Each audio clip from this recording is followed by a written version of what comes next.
আমরা সবাই জানি ২৬শে জানুয়ারি আমাদের প্রজাতন্ত্র দিবস, কিন্তু একটা প্রশ্ন কখনো মনে এসেছে? আমাদের সংবিধান তো ১৯৪৯ সালের ২৬শে নভেম্বরই তৈরি হয়ে গিয়েছিল। তাহলে কেন আমরা আরও ২ মাস অপেক্ষা করলাম? কেন এই ২৬শে জানুয়ারি তারিখটিকেই বেছে নেওয়া হলো? এর উত্তর লুকিয়ে আছে ইতিহাসের এক হাড় কাঁপানো শীতের রাতে। ক্যালেন্ডারে তখন ১৯৩০ সাল।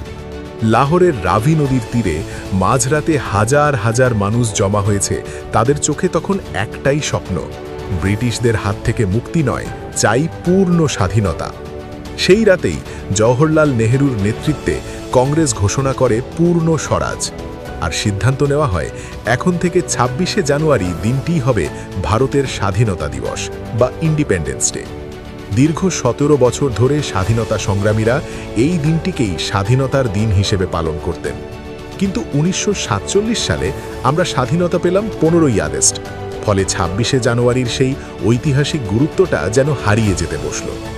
১৯৪৯ সালের ২৬শে নভেম্বর যখন সংবিধান লেখা শেষ হলো, তখন সংবিধান প্রণেতারা এক আবেগঘন সিদ্ধান্ত নিলেন। তারা বললেন, আমরা অপেক্ষা করব। তারা ঠিক ২ মাস অপেক্ষা করলেন। ১৯৩০ সালের সেই পূর্ণ স্বরাজের প্রতিজ্ঞাকে সম্মান জানাতে ১৯৫০ সালের ২৬শে জানুয়ারি ভারতের সংবিধান চালু করা হলো। ২০ বছর আগেই যে স্বপ্ন দেখা হয়েছিল তা অবশেষে পূর্ণতা পেল।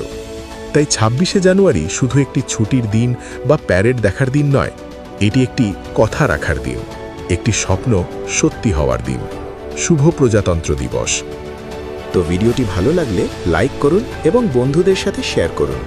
এমন আরও ভিডিও দেখতে দ্য রাইজিং সান চ্যানেলটি সাবস্ক্রাইব করে বেল আইকনটি প্রেস করুন। ধন্যবাদ।